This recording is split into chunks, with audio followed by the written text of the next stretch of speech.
Украинадағы сайлау қалай өтуде? Сайлауда саясаткер жеңіске жете ме, әлде әзілкеш пе?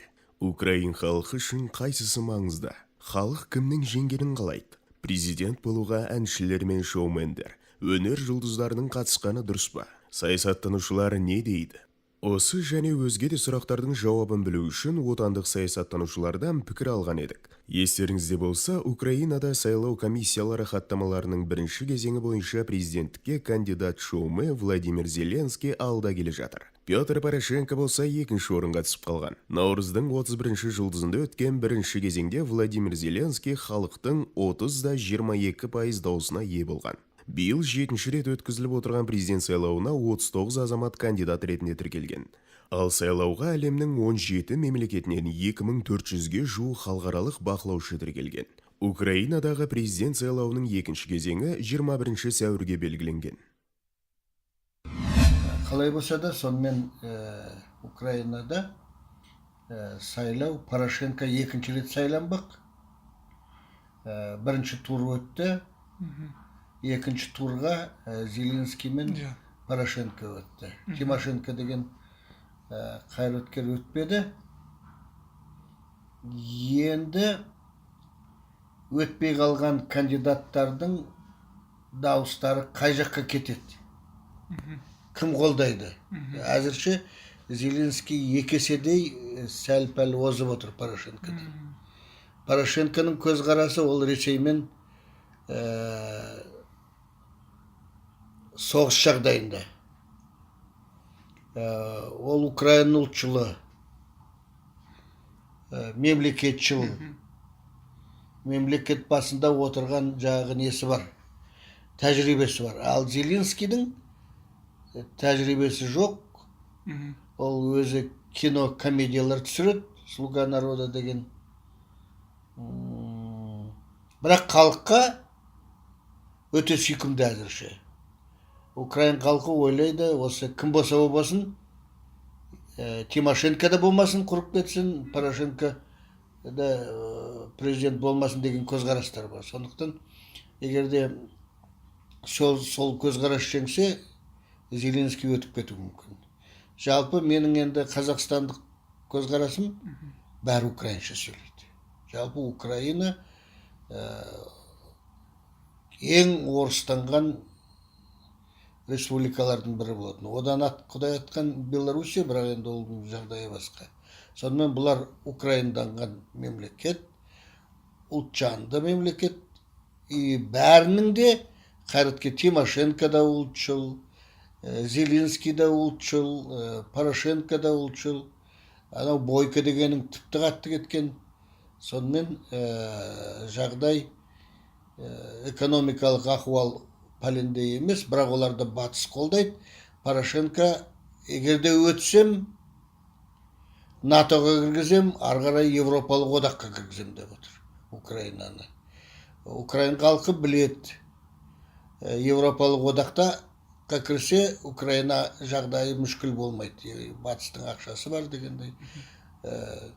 Ал Зеленский, мен жаңа кезеңдегі қайраткермін, өзінің командасын айтпайды, бұрынғыдай болмайды. Ал Украин халқы кішкене шаршаған.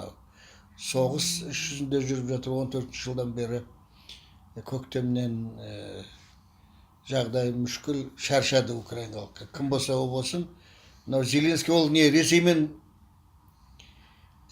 Ресейдің Украинаның мүддесін сатпаймын, Ресеймен тіл табысам деп отыр. Сондықтан Украин халқы ойлайды, не болса да бұл соғысты доғаратын шығар дегендей жағдай. Енді халық енді бүгінгі ойлайды ғой.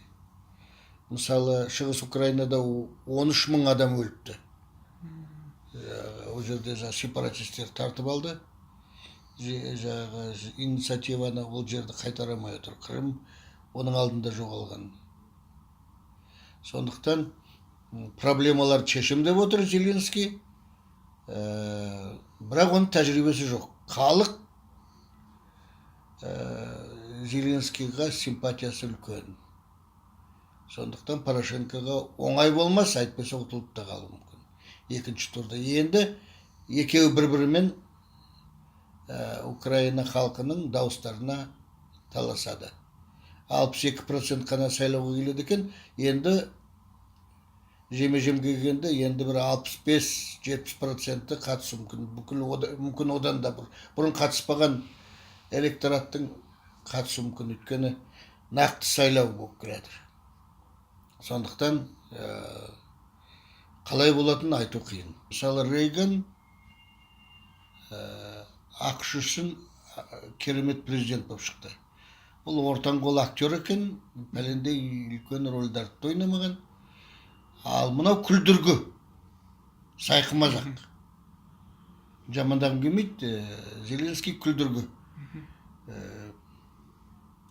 Бірақ жақсы, ол жаңағы нашар билеушілерді, нашар басшыларды сынап, сол сын арқылы билікке келмек. Мен мені сынап жатырмын, өзім олардан артық дейді.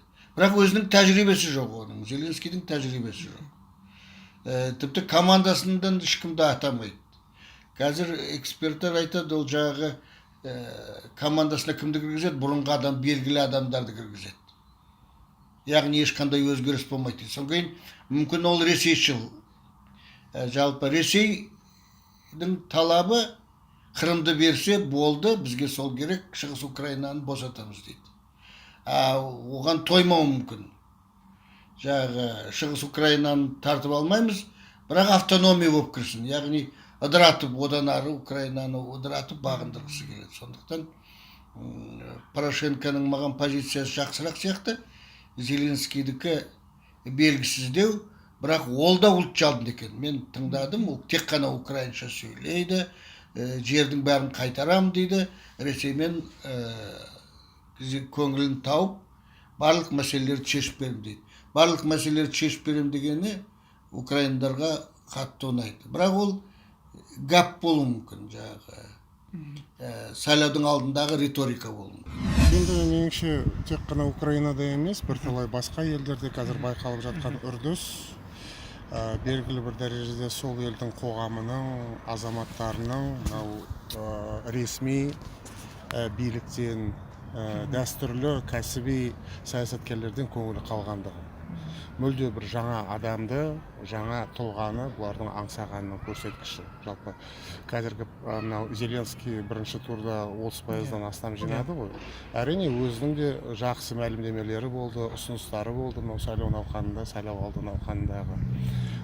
Бірақ меніңше сол 30-ды алғанда шамамен соның жартысы, бұл толықтай Зеленскийді бір оның бағдарламасын қабылдап, сол үшін дауыс бергендер емес бұлар. Жартысы шын мәнінде сол Зеленскийге дауыс бергені, қалғандары әйтеуір билікке қарсы дауыс бергені, әйтеуір Порошенко болмасын, немесе бұрынғы шенділері болмасын, жемқорлыққа салынған, басқа да былықтарға салынған, Тимошенко бола ма, Бойко бола ма, Гриценко бола ма, басқаларын мүлде қабылдамаған. Жаңа адаммен өздерінің үміттерін байланыстырған. Меніңше Зеленский дәл осындай тұлға болып табылады. Және негізі саясатқа келу бұл тек қана кәсіби саясаткерлік дегенді білдірмейді ғой. Жалпы сол елдің азаматы болғаннан кейін әркім өзінің ұсынары болатын болса, бағдарламасы болатын болса, неліктен келмеске. Және тәжірибе көрсетіп отырғандай, сондай мысалы шоумендердің, кешегі мысалы әншілердің, немесе теле жұлдыздардың билік басына келуінде айтарлықтай бір келеңсіз жайттарды біз байқап отырғанымыз жоқ. Трампты алып қараңыз мысалы, басқаларды алып қараңыз. Меніңше ең маңызды тұсы сол, яғни Зеленскийге дауыс бергеннің бірталай бөлігі сол наразылық, протест ретінде дауыс бергені. Бұл меніңше маңызды бір алғышарттардың бірі болып табылады осы сайлаулардағы, және енді екінші тур тақап келе жатыр. Басымдық меніңше қалай болғанда да Зеленскийдің жағында. Қазір Зеленскийдің талап етуімен, соның ізімен Порошенко келе жатыр. Стадионда кездесу бойынша, немесе анализдерін тапсыру бойынша. Бұл да енді басымдық кімнің қолында тұр деген мәселе менің ойымша. Және тағы бір айта кетерлігі, мынау кәсіби саясаткер әрине мынау билікке келгенде биліктің мәселесі шын мәнісінде қауырт, күрделі, өте күрделі тағдырлы мәселелер шешілмек. Сондықтан мысалы Порошенко оның үзеңгілестерін алға тартатыны, егер тәжірибесі жетіспейтін болса, саяси сауаты аз болатын болса, ол қалай шешеді деген мәселе. Бұл бір жағы. Бірақ екінші жағы, менің ойымша, мынау кәсіби саясаткерлер, бұлар да енді билік басында бұлардың қолынан шын мәнісінде не келетіндігі, өздерінің тәжірибесін ұлттың немесе биліктің, мемлекеттің мүддесіне емес, қара басының мүддесіне жұмсауы. Порошенконың өзі мысалы президенттік мерзімінде миллиардтарын одан әрі асыра түсті, көбейте түсті.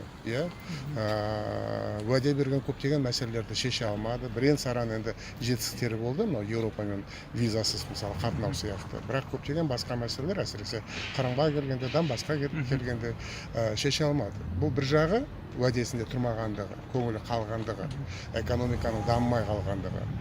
Екінші жағынан саясаткерлердің өз сол тәжірибесін түрлі бір келеңсіз нәрселерге жұмсауы, яғни жемқорлыққа бату, өзінің жақындарын жинау, билікті сақтап қалуға ұмтылу, түрлі әділетсіздікке бару сияқты дүниелер Зеленскийдің бәлкім жақсы бір қасиеті халық қанап отырған. Бұған дейін саясатта болған жоқ.